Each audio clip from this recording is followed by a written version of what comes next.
Called to the Ministry Session 16 天命与你第16讲 Page 53 中文第77页 In Paul's lists of the gifts of the Spirit 当保罗列出圣灵的诸般的恩赐 These particular gifts are named along with others not directly linked to the giving and testing of new revelation in Christ 有一些特别的恩赐也列出的与那些没有直接的与领受基督的启示新启示和见证基督新启示有关的 Romans 12:6-8 罗马书12章6到8 1 Corinthians 12:8-10 哥林多前书12章8到10 28-30 哥林多前书12章28到30节 Ephesians 4:11 以弗所书4章11节这些不是仅仅使徒们才有的 Yet Paul himself leads us in distinguishing among the gifts of the Spirit to stress those which are most useful for the upbuilding of the church 可是呢保罗带领我们来看要查看哪些的圣灵的恩赐呢是特别有用于造就教会的再来一次有些的恩赐是使徒们有的因为他们领受从基督来领受新的启示见证这些启示我们不是启示的传人但是呢一般性教会里面的牧师长老们的恩赐呢是最有用于造就教会的我们来读一些经文1 Corinthians 12:31 哥林多前书12章第31节来你们要切切的求那更大的恩赐我现今把最妙的道指示你们哥林多前书13章13节来如今常春的有信有望有爱这三样其中最大的是爱好了从恩赐讲到爱了第14章呢从爱又讲到更大的恩赐我们来读要追求爱也要切慕属灵的恩赐其中更要羡慕的是做先知讲道我愿意你们都说方言更愿意你们做先知讲道所以从爱从方言讲到一直讲到讲道的恩赐During the New Testament period, the closing of the apostolic age is foreshadowed. 在新约教会的时期呢，就已经预期到使徒时代会结束的。The emphasis Paul places on the orderly use of the Spirit's gifts. 使徒保罗特别强调圣灵的恩赐要按照秩序，很有次序的来使用的。Prepares us for the time when extraordinary gifts and offices will have come to an end 这样子使徒保罗就预备教会呢进入到一段的时间就是这些的超自然的恩赐和职分就会结束了好我们来读哥林多前书第14章32到33节来先知的灵原是顺服先知的因为上帝不是叫混乱乃是叫人安静安静就是有秩序的意思好我们来读哥林多前书14章第40节来凡事都要规规矩矩的按着次序行 The church rests upon the foundation of the apostles and prophets 教会是建立在使徒们和先知们的基础上 But in later centuries 但是在后来的世纪 Its upbuilding must be carried forward by evangelists, pastors, and teachers. 在后来世纪的造就，教会的造就必须由传福音者，就是宣教士们、牧师们和教师们带领着前进。These men, like the apostles, 这些与使徒们一样 have gifts for teaching with authority the word of Christ. 他们都有这个恩赐。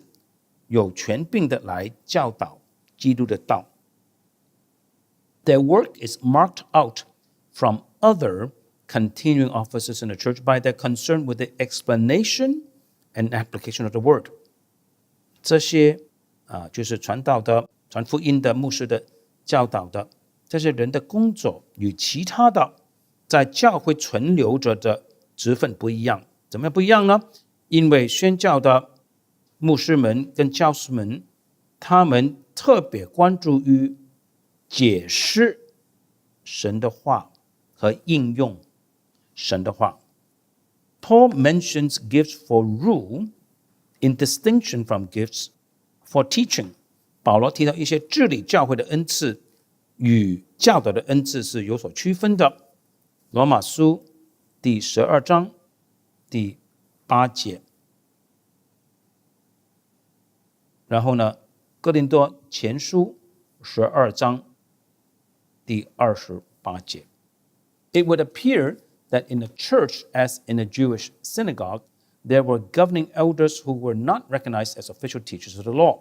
那下面就讲到这里教会的长老的之分了。好，他说，我们似乎看到在教会里，就如同在犹太的会堂里呢，有一些治理的长老，教会并没有承认他们是正式的教导律法的教师的。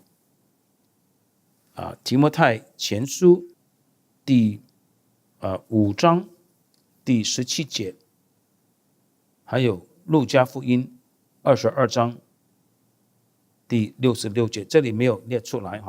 那提摩太前书第5章第17节是非常重要的，让我来为各位读出。那善于管理，就是治理教会的长老，当以为配受加倍的敬奉。那劳苦传道教导人的，或者劳苦讲道教导人的，更当如此。那这里就给我们看到呢，长老是做什么呢？是管理或者治理教会的。在这个长老中间呢，有一些是特别劳苦讲道和教导人的，所以特别劳苦讲道教导，就是牧师、教师、宣教师们呢，是长老整体的一部分。所有的长老里面有一些是特别劳苦善于讲道和教导的。这里也提到路加福音22章第66节，天一亮，民间的众长老连祭司长带文士都聚会，把耶稣带到他们的公会里。那这里看我们有众长老连同祭司长，有些是祭司，有些是不是祭司的长老。同样的长老里面有些是牧师，有些不是牧师的，是治理的长老。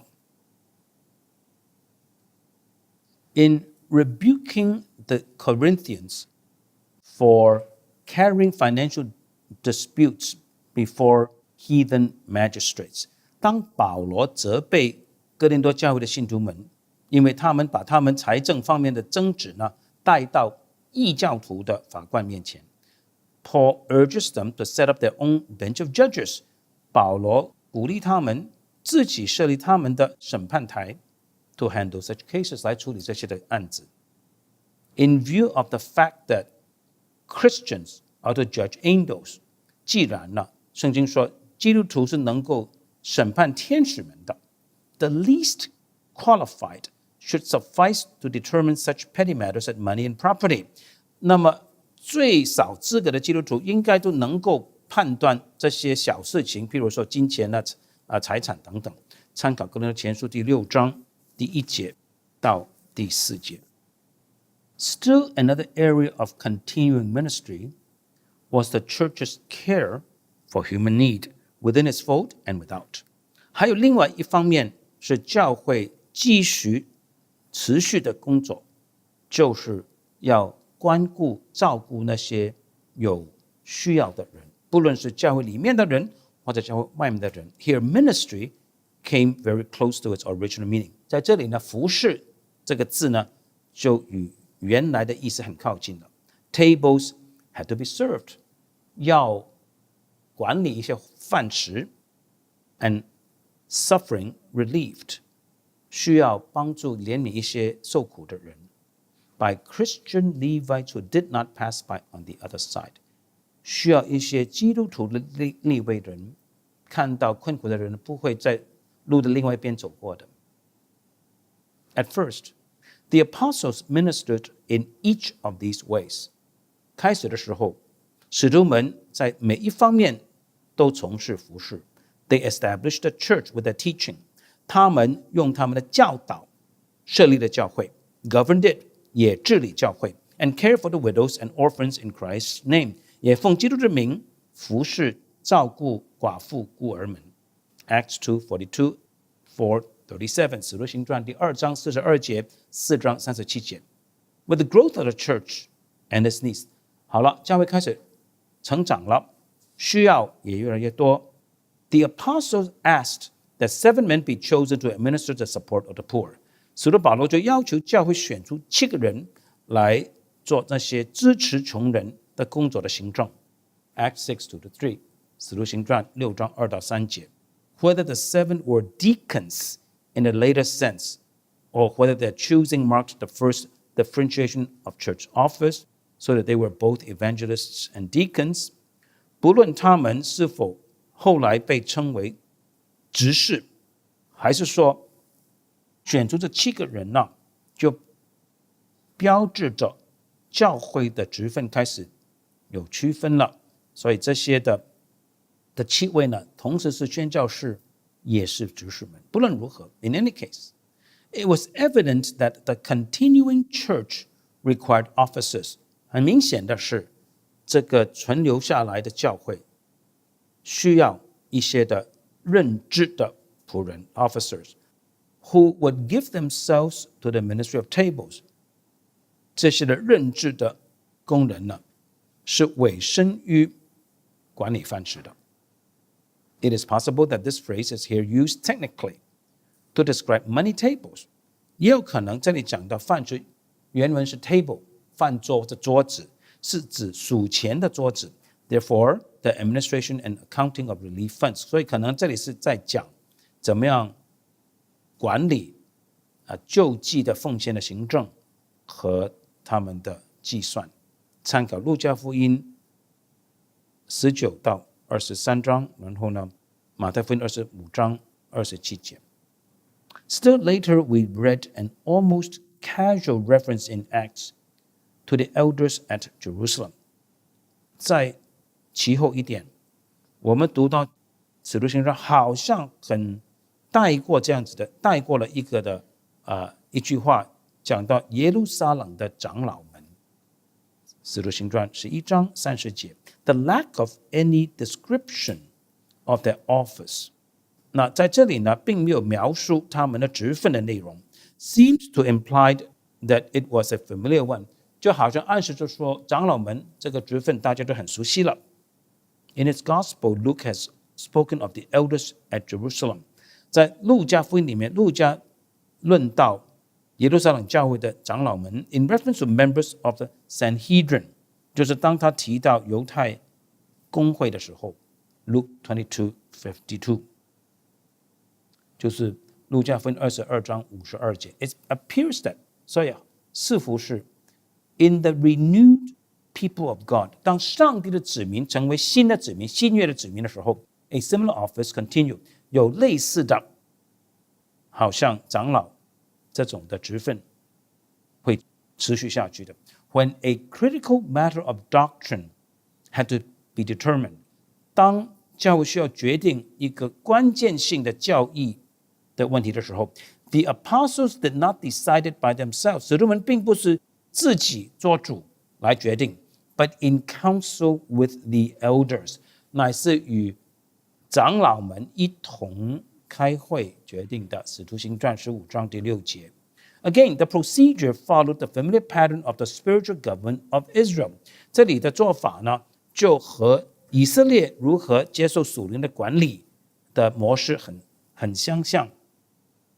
How many of the elders of the church at Jerusalem were also teachers, so-called scribes of the kingdom, promised by Christ, it is impossible to say. 我们不可能判断究竟耶路撒冷的教会有多少长老，同时也是教师，就是基督所应许的天国的文士，有多少我们不知道。马太福音23章34节。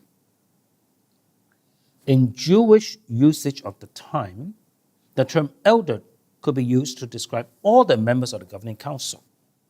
根据当时犹太教的用词法，长老可以是用来描述所有治理犹太人公会里面的长老 or the lay members 或者只是指那些所谓平信徒的长老 ，in distinction from the scribes or priests， 就是说他们不是文士，不是祭司，却是长老。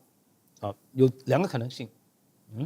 路加22章66节 ，The term elder continues to be used for officers in a Christian church。长老这个词继续在使用，是指基督教会里的任职的仆人们 ，particularly those with gifts for teaching， 特别那些有教导的恩赐的长老们。刚才我们读过提摩太前书5章第17节，还有提摩太前书第3章2节。The title bishop， 那么监督这个头衔呢 ，or overseer is also used for those elders， 同时是用在长老的身上的。所以监督和长老是同义词，参考使徒行传20章17节跟28节，腓立比书1章1节，提摩太前书3章第1节。The interrelation of these offices in the New Testament church， 在新约教会里面，这些不同的职分是彼此相关的 ，shows the range of gifts necessary for the minister of the gospel， 就表达出一个传福音的传道人需要有怎么样一系列的恩赐。Since his proclamation is with authority， 既然传道者、牧者的宣讲是带有权柄的 ，it cannot be separated from the discipline of the church。那他的讲道事工与教会管教、惩戒的事工就不可分开了。There can be no discipline apart from the word。若没有神的道，就没有教会的管教或者惩戒。And the public ministry of the word must use the keys of the kingdom for a faithful stewardship of the mysteries of God。而公开的传讲上帝的道时候，必须使用着天国的钥匙，这样子才忠诚的来作为上帝奥秘的管教。就是说，你讲道要有惩戒的管教这个层面或者味道，管教必须以神的道为基础，这两者是分不开的。The minister of the gospel must therefore be a bishop, a governor in the church。因此，传福音的牧师必须同时是会督，就是在教会里面从事治理的。There may be elders in the church who do not have the gift of teaching。是的，在教会里面有些的长老是没有教导的恩赐的。But there cannot be teachers of the church who do not have the gift of rule。可是教会里面做教师的不可以没有治理的恩赐。To be sure, the gift of teaching, a combination of insight into the scripture and ability to communicate it, does not itself include the practical judgment necessary for governing。 没有错，教导的恩赐就是说看到圣经里的真理，同时能够传递真理。这个教导的恩赐本身并不包括治理教会所需要的实际上的判断的能力。A Christian may be an excellent teacher and theologian。 一个基督徒可能是一个很好的教师或者神学家 ，without the gifts for rule， 而没有治理教会的恩赐的 ，but he cannot be an official teacher in the church。 他就不可以在教会里面做一个任职的教师，就是他可以在神学院教书或者电台广播等等，那他就不是教会里面的长老或者牧师。The public preaching and teaching necessary for the edification of the church includes authority in the application to the needs of men。 因为在教会里面公开的讲道和教导，就是为了造就教会所必须的讲道和教导，就包含了带有权威的来应用神的道，应用在人的需要的身上。Such authority can be exercised only by those who have the wisdom and judgment of an elder in Christ's church。 这种的权柄就是应用圣经来处理人的需要，这个权柄必须由那些有智慧、有判断力的人来使用。也就是说，必须有在基督教会里面长老们来用这些的权柄。The gifts of the deacon， 执事的恩赐 are also necessary for the ministry of the word， 也是传道者必须要有的。It is significant that the term deacon can be used in two distinct specialized senses。很重要的是，执事这个词可以有2种非常不同的专有的意义。